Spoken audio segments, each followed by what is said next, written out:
Does God encourage religious pluralism? Has God encouraged there to be diversity in religions and inspired humanity to follow different paths? Let's try to answer this question as simply as possible.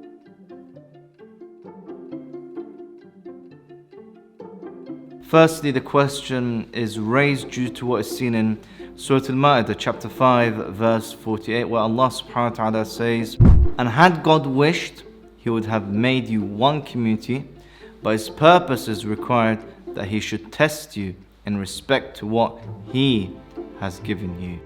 Now, to better understand this verse and the overall concept, let's take a step back. In reference to the reason why He created mankind, Allah subhanahu wa ta'ala says in Surah Al-Dhariyat, "I have not created the jinn and humankind but to know and worship me exclusively."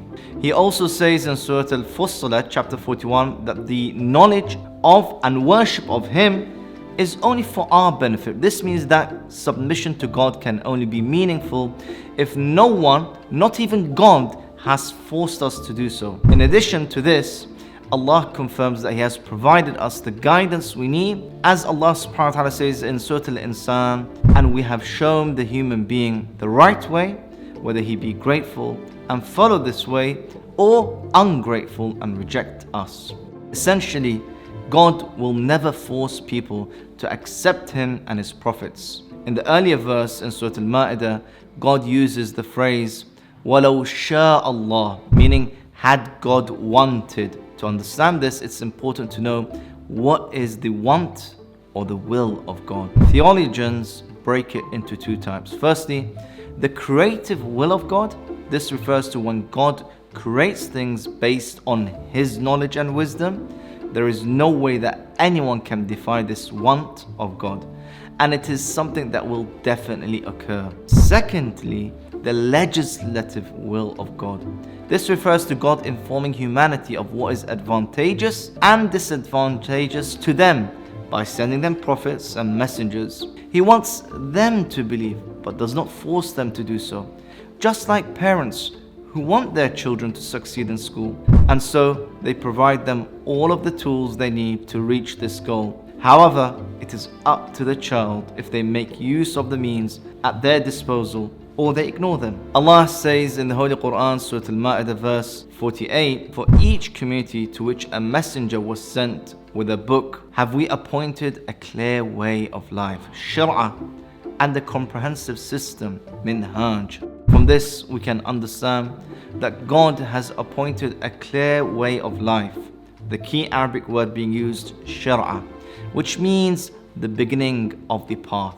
Therefore, each prophet had a starting point which forms the source of the teachings for the guidance of mankind. When God says He has given us a comprehensive system, He uses the word minhaj, which translates to the straight path. Essentially, we understand that the clear way of life, the shir'ah, leads to the comprehensive system, the minhaj. This means that we cannot only go to the shir'ah and ignore the minhaj. We cannot embrace the clear way of life while ignoring the comprehensive system that Allah subhanahu wa ta'ala has made. Each of the prophets sent by God preached a clear way of life, but the comprehensive system was continuously evolving. If we ignore the comprehensive system that has reached us today, i.e. Islam, as the Prophet Muhammad sallallahu alayhi wa taught us, will not reach the clear way of life.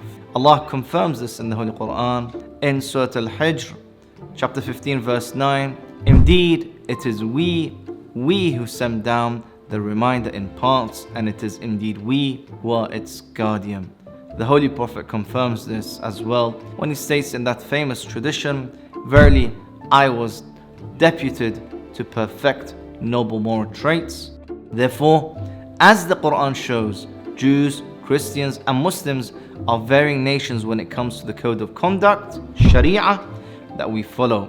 However, as long as we all worship the one true God without ascribing partners to Him and believe in all of the fundamentals that the prophets of God brought, ensuring that there is no corruption or deviation in the message, we all come from one source, God, Allah, and we are all one community. Allah Allah is clear that we should unite on the truth of the last Sharia as taught by the Holy Prophet Muhammad in order to live the best way of life, and that the diversity of religions which exists today is a reminder of His knowledge and understanding of His creation, and that although He wants humanity to come to Him through His one channel, but that He has left it up to their own personal decision whether they choose that path or not.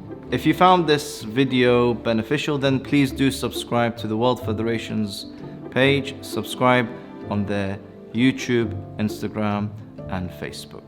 Thank you.